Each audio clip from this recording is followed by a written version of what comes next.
I particularly want to thank Rosie Verdote, who, as she says, has been a co-conspirator of mine for many years in many different ways, and projects mostly on the theoretical, the writing, the philosophy that we've done, both in a certain kind of implicit alliance in the way that we approach questions both of politics and of philosophy.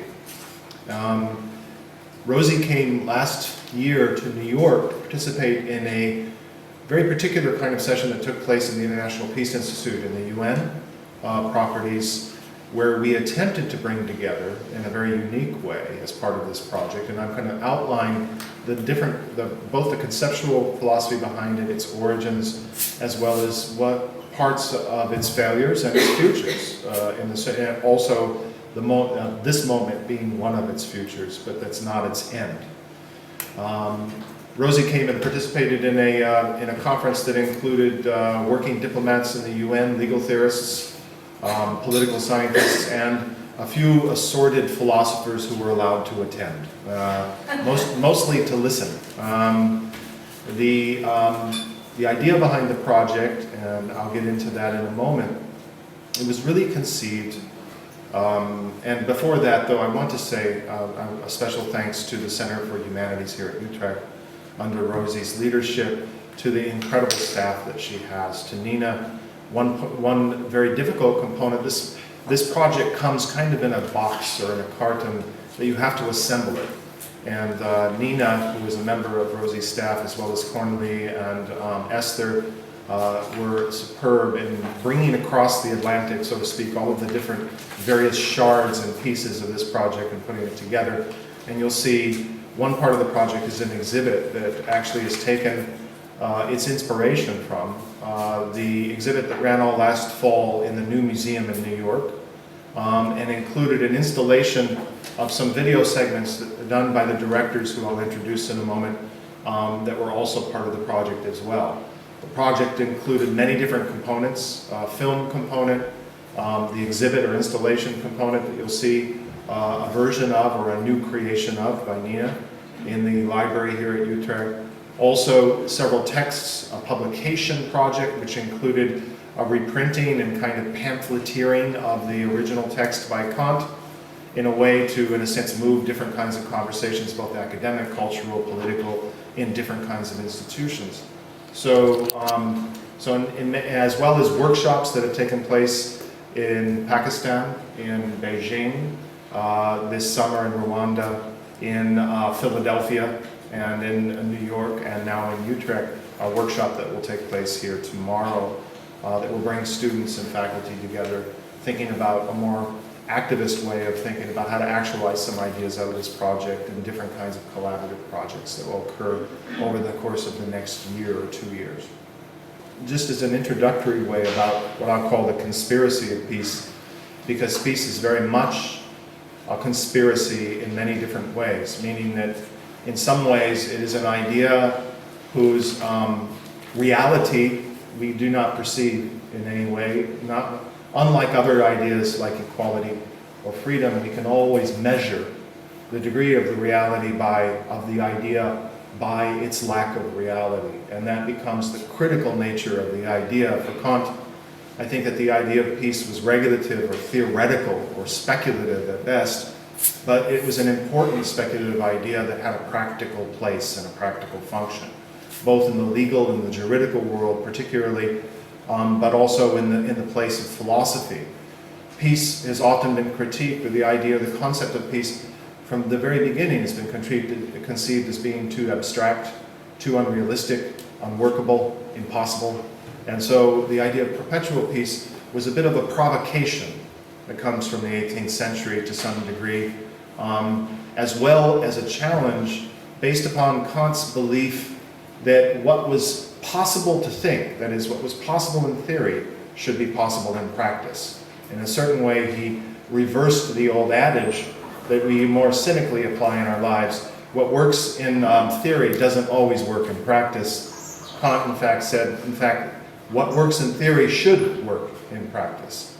And so the proposal of peace, or the idea of peace, was something that he proposed in this small text that was written right on the wake of the Treaty of Basel, which he called a failed or a chimera, a failed treaty, a cynical document, a document that was forged or formed only because the powers of war were bankrupt at that moment and needed to sue for peace in order to rebuild their armies again. So in a certain way, Kant's text is a critique of the very notion of the peace treaty, of the legal entities, of the state actors and so forth involved at that time. Now, let me talk about the beginning of the project, because of course I have let's say, I have to run off at the pass several misunderstandings that always are preliminary to beginning to talk about this project. One, certainly the biggest impasse is, why would you propose again an 18th century white male philosopher who we thought we were done with finally? Okay, so why would you use this as a basis of proposing again, or bringing in many different actors, many different participants, and many different cultural institutions, legal institutions, and so forth? Why would you choose this text in particular? So I'll tell you why, okay? About 2 or 3 years ago, I had a conversation with a curator of an art museum or an art gallery in Philadelphia, who is known for doing fairly activist and radical installations and exhibits, Aaron Levy of the Slot Foundation. He and I had been partners on many projects previously, and we were trying to conceive of what we felt would be an important project. For us, the practice was always, as Rosie noted, is to open the university to its many outsides. Because the university tends to refer to the outside, meaning fields in the university, particularly in the humanities I'm talking about, not certainly in the fields that are immediately related to professionalization, to training of legal theorists, of politicians and so forth. But those disciplines that are called more academic, they tend to represent the outside. They tend to want to say that they have some authority over representing the outside, but they never include the outside. They never seem to address the outside or those institutions that are at the periphery of the university in a direct dialogue. What I noticed, and what I was very concerned with and interested with, was the turn after 9/11 in 2000, in the early 2001, was a turn in the critical theoretical discourse that occupied continental philosophy in my field, to more and more discussion of war, and more discussion of, let's say, perpetual war, or concepts of, or basically the discussion of violence, the discussion of terror, and an increasing, let's say, alliance of that discourse with theories that were in a sense being espoused by the State Forum at that time, which was questions of security, questions of that the concept of legal theory, even of human rights, was being replaced by issues of security, territory, populations, migration, issues like that. What was conspicuously absent from this theoretical discussion, I could name names, but I won't, a discussion that became more and more popularized, the more it became more spectacular in its proclamation of an eternal terror that we live in today, was the complete absence of any possible discussion of peace. Peace had become not only a disreputable idea, but a derogatory and sarcastic and cynical idea that one would never seriously propose as a political concept today. At the same time, I noticed, or through discussions that I had with another partner who was at the origin of this project, Martin Raschbauer, who was an active cultural attaché and diplomat in the UN in New York, and now at the Deutsche Haus at New York University, was that legal theorists and practitioners, particularly state actors, let's say, in a sense, have not for many years utilized the concept of peace as a credible and technically legal definition to negotiate in terms of the issues of human rights, of security, and so forth. In fact, it was a highly suspect term that had been abused so often to conceal actual interests of states for non-intervention, for using the concept of peace to as an alibi in a certain way to pillage resources from other countries and nations during a time of civil war or struggle. that it had fallen into such disrepute that there was a cynical air or an air of impossibility that surrounded it in those institutions as well. So let me just say that the origin of the project was in trying to seek out why this has come to pass. Why is peace not usable, not credible, not employed as a critical vocabulary or language game in both of these discourses, the discourse of political science, of politics, of the legal practitioners, of the government bodies that employ it, as well as of academic philosophy and theory today. I tried to go back to the genealogy of the word and when it started falling into disuse or disrepute. And I found that in fact it began in the early 18th century, that the word peace was already in a state of disrepute. And this is addressed in the very opening of Kant's text. That in fact it's a term or a concept that is so unrealistic that it is not used by the statesman who appears as an actor in his text. But in a sense, it can never be used by the statesman because the statesman would lose credibility or as a conflict of interest if the statesman would use the term peace. So in other words, what Kant was saying at that moment, the statesman who pronounces peace already opens himself at this time, to the charge of being self-contradictory, because the state at this time and the rights of nations at this time pursued the interests of war and the building of the interests of war as a condition of national right. So in a sense, peace would be contradictory to the very constitutional notion of what national right is at the beginning of the 18th century. This becomes the basis of one of the terms or one of the arguments that Kant makes. The second source, so let me read a little passage to you to talk about the source of this project. Another unusual source that this project came from was an essay by Jeremy Bentham, not known to be a darling of the left, so to speak, but a provocative text anyway, who wrote a text later on called A Plan for Universal and Perpetual Peace, also in the context of the British colonial empire. And he writes also concerning the idea of peace, as to the utility of such a universal and lasting peace, supposing a plan for that purpose practicable and likely to be adopted, can there ever be but one voice? The objection, and only the objection to it, is the apparent impracticability of it, that it is not only hopeless, but to such a degree that any proposal to that effect deserves the name of visionary and ridiculous. This objection I shall endeavor in the first place to remove, for the removal of this prejudice may be the necessary beginning to procure a plan for first hearing it. So this is the proposal for the Perpetual Peace Project, was initially conceived as a way of enacting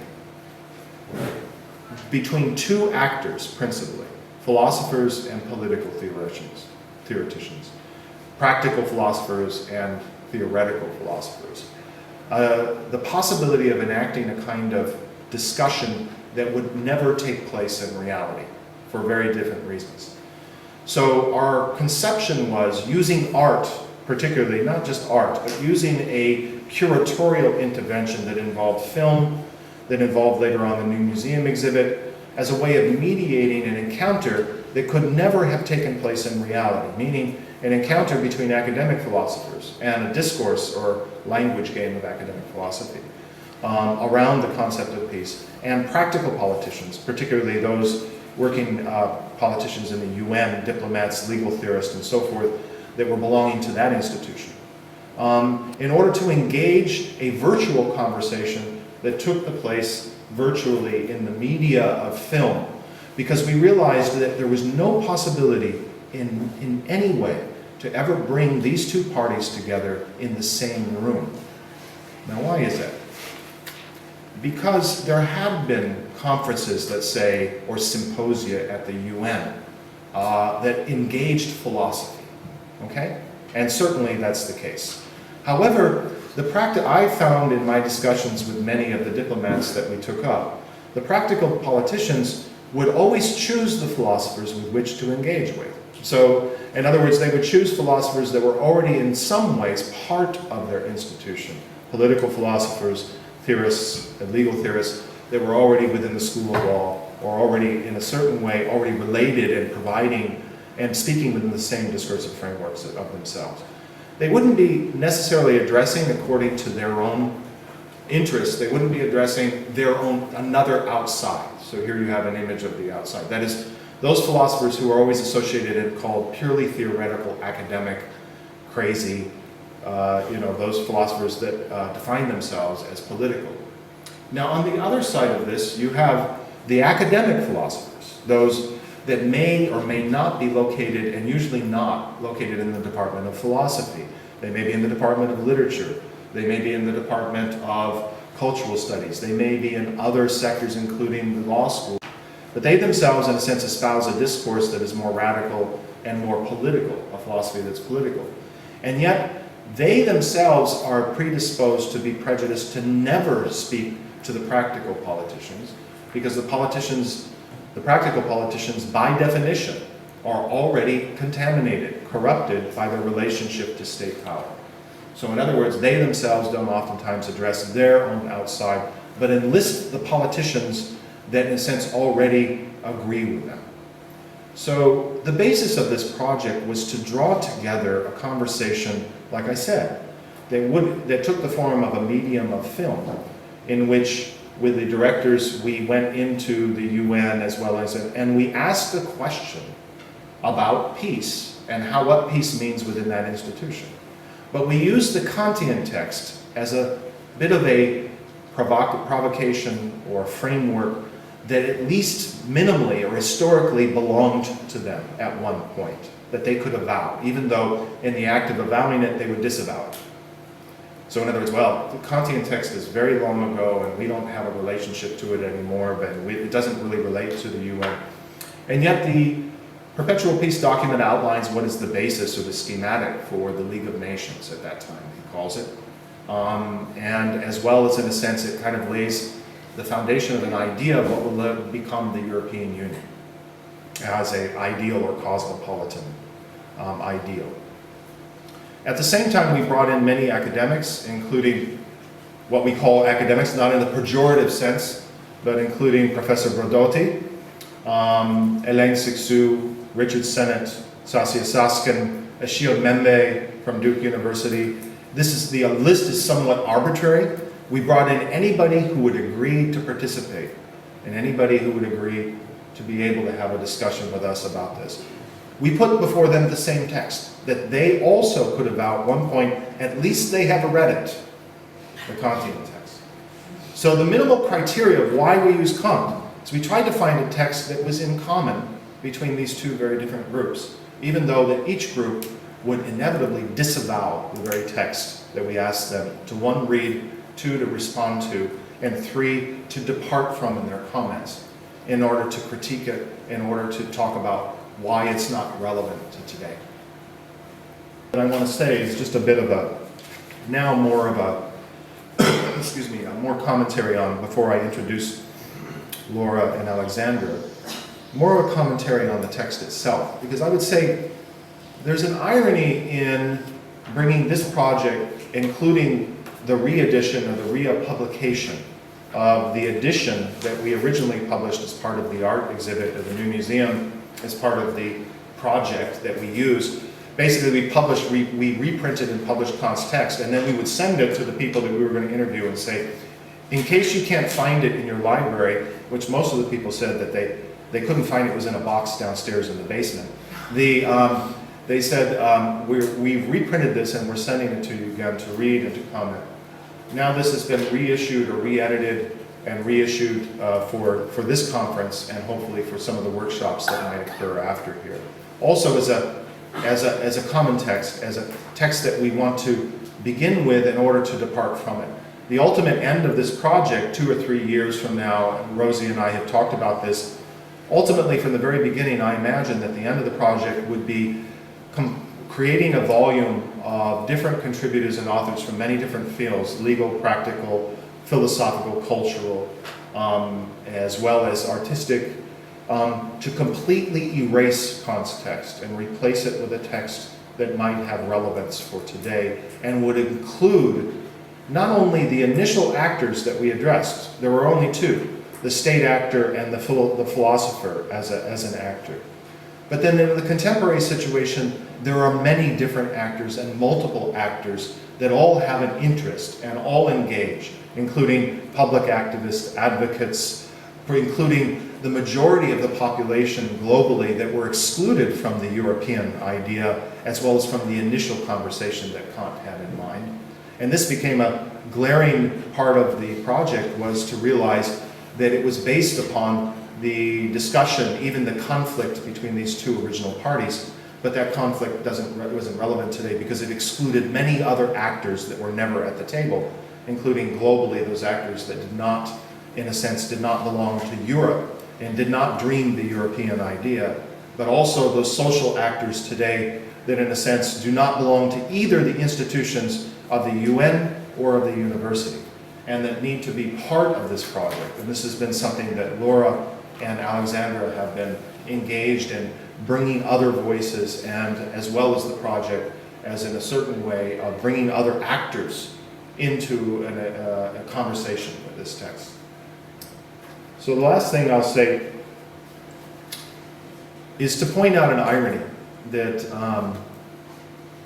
that this project, the Perpetual Peace Project, which began in New York and Philadelphia, and now finds its place, or its way here under the management of Rosie Braidotti, finds its way here to Utrecht and to the Treaty of Utrecht commemoration in some way, because in some way I would say that it finds its way home. The actual origin of this text begins in Utrecht, when Kant refers to, at the very beginning, a sign above a Dutch inn somewhere. And I imagine he's referring to an actual anecdote of an occasion that Cynthia just pointed out, of somebody of the Treaty of Utrecht, of the people being put up in an inn here, that somebody must have had the brilliant idea of naming their inn Perpetual Peace. Eeuwige Vrede, I think, in Dutch. Forgive me for guessing. That already, I mean, this marks a kind of irony that, one, it returns already to the very place that it began with. But two, I want to point out that Kant begins the text by saying that perpetual peace is already, at the beginning of the 18th century, or at the end of the 18th century, already a joke. Not only a joke, but a piece of gallows humor.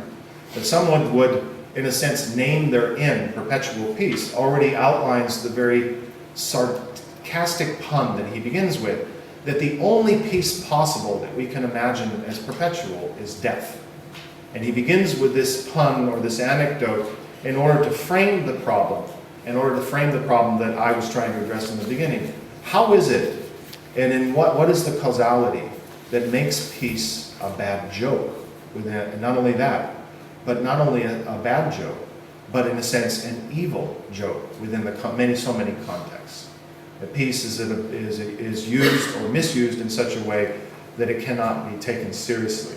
So let me read a bit to talk about this notion then of the conspiracy between these two original actors. Irony turns into sarcasm after he announces, in a sense, that the only place for perpetual peace is the grave. When he outlines that the politicians and statesmen who hold such an idea with such contempt, that they publicly make a mockery of it. And he writes, as a childish and pedantic idea fit only for the schools from which it takes its rise. And so here is the instigation of the conflict with philosophy, or with the concept of philosophy. This immediately leads to the basis of Kant's argument. In order for a positive system of international law to be established, first the nations must transform the ideas of international right.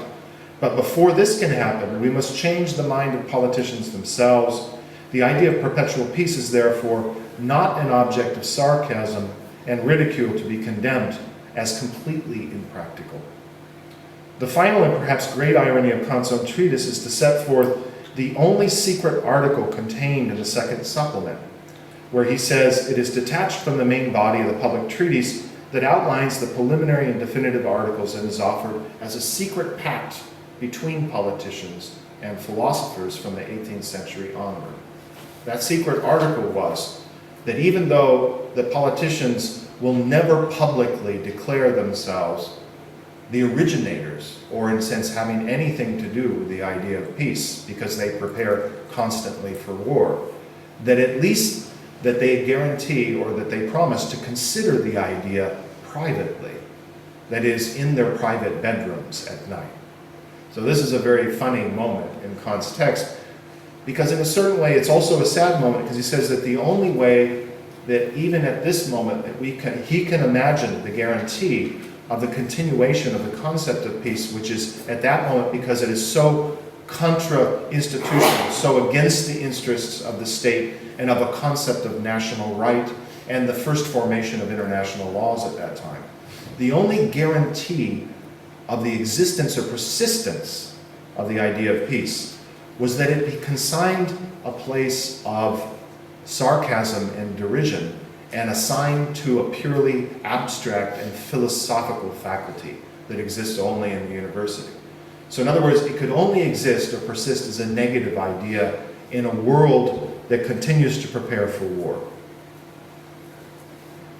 This is kind of provocative if we think about that Kant was preparing for the survival of the idea of peace for some future time, or for some future generation, or for some future set of interests and states of the state or international law that in a sense were not constitutionally opposed in their interests to, in a sense, giving the idea any reality. Because peace as a concept is a positive construction, and we need institutions, therefore, to begin building the idea of peace positively, rather than representing it only as negatively, as a limit or a lack, as something that is not practicable under the conditions of the current legal and political and philosophical frameworks that we have today. So in some ways, this is a provocation or a challenge of the project itself, for each institution to get outside of its own authority, of its own concepts, and to begin to open a space and a possibility for proposing the idea again of peace as something that has at least more than a theoretical reality. It may even be something that is practicable and has a reality for the society that we want to imagine for the future. Now, I'll conclude by just saying the limitations of Kant's text is that it was only an idea that belonged to Europe and would remain in Europe for Kant. In some way, it was not an idea that he would ever consider to belong to the rest of the world. This becomes a limitation in some way and a critique of the Kantian text within the framework of a lot of critiques of Kant, the post-Enlightenment critiques of Kant. But I think that one of the fundamental limitations is that it only involved two players, two actors. And he was only concerned, as a philosopher, Kant was always self-concerned about the future of philosophy and its relationship to the state. Its demotion in the university as a lower faculty. It's the fact that it was being defunded already in his time and is continuing to be defunded today, which means there must have been a lot of funds at one point, because you continue to run out of funds for the humanities and you never see the end in sight. There's always more money to lose. But at that time, there was a conflict, as you know, in a text that he wrote within 5 years of the conflict of the faculties, the conflicts between the philosophers and the theologians and the lawyers, that is, the faculties of law, theology, and the philosophy. At this time, but we need to keep in mind that Kant was highly selfish and self-interested. He was only interested in what was in it for the philosophers, and only for the European philosophers, of course. And therefore, his greatest nemesis and his enemy was always the practical politician and the lawyers, who were being prepared for by the state to serve the interests of the state. And so the state always gave them a lot more money in order to build up its own knowledge. So the Kantian picture, again, is reduced to a discussion that only included two participants, philosophers, lawyers, and politicians, two faculties.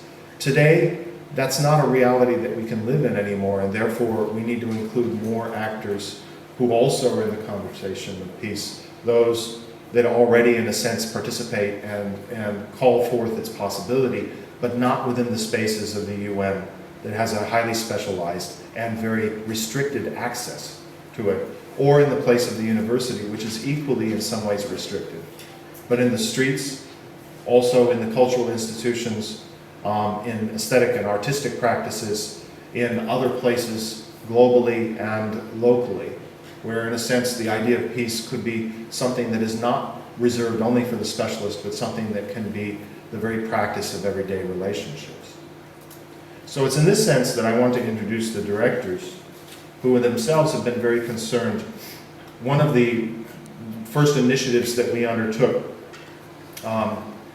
we were invited to participate in Geneva. This was in the beginning phase, you know, kind of our early days, you know, like the early Beatles albums of this project was, we wanted to get into the UN in order to kind of enact our provocation.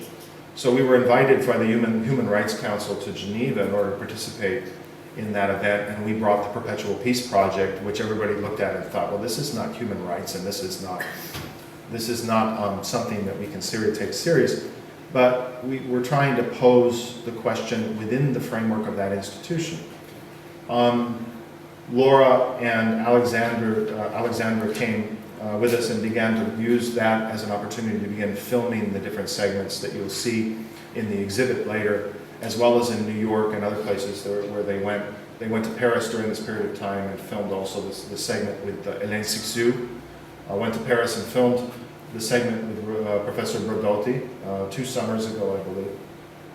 But it was that time that they brought a real new dimension of including other voices and other actors into this project, which is the people in Geneva that were living in Geneva, including those migrant workers, the workers that were coming in transitionally, including the voices of those that were not in any of the institutions that we were trying to address. In doing so, they really enlarged the project and brought a consciousness to us, to me at least, and to the other curator, Aaron Levy, that we needed to constantly expand to represent and to bring into contact all of the different actors, that where any discussion of peace takes place today, they need to, in a sense, not be part of the Perpetual Peace Project, but we need to have a conversation or have the possibility of having a conversation.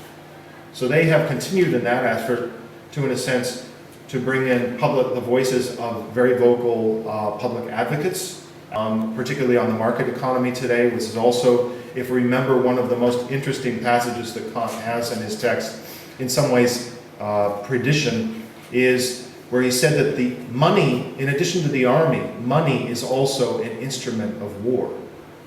The problem with money is that nobody knows how it actually works, so it's not a very good weapon, because it can always fall back on the one who holds it. So in some way, if we perfected the idea of our market economies to a degree in which we can really utilize it as a weapon, I think we'd all be in trouble as a species. But there's something interesting about the fact that the market economy continues to elude those who feel that they are most in control of it.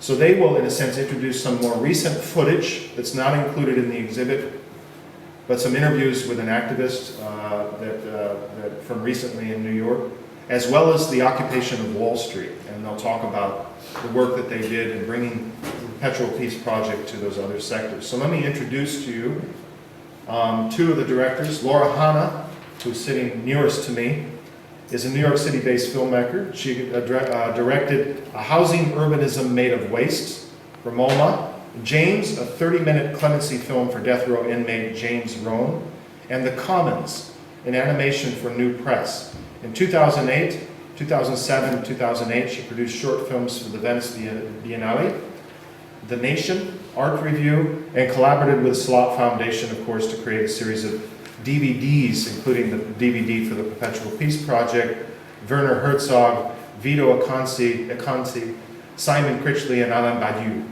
She has worked for such greats as Joe Berliner, Derek, apparently somebody wrote this, got this off your website or something like that. Okay, so it's very old, okay.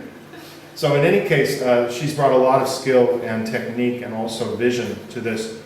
To her right is Alexander Lerman, who is the partner and also has been very much at the basis of all of the filming of the Perpetual Peace Project, and as well as many of the conceptual and visionary elements that we're talking about today. She's currently a film student at Columbia University, has her academic roots in art, is very much interested in the role of art, film, and film in the arts, but also very interested in the role of art and film, particularly documentary, in contemporary activism and activist politics. She has a new short film called It's Political Economy Dummy, or Stupid. Yes. Okay. As well as a film which sounds very interesting to me about the notion of empire in Georgia. So related to also the Russian immigrant populations that settled in Georgia at one point. So I want to introduce them, and they're going to come up and show some of their new footage and also share their ideas with you about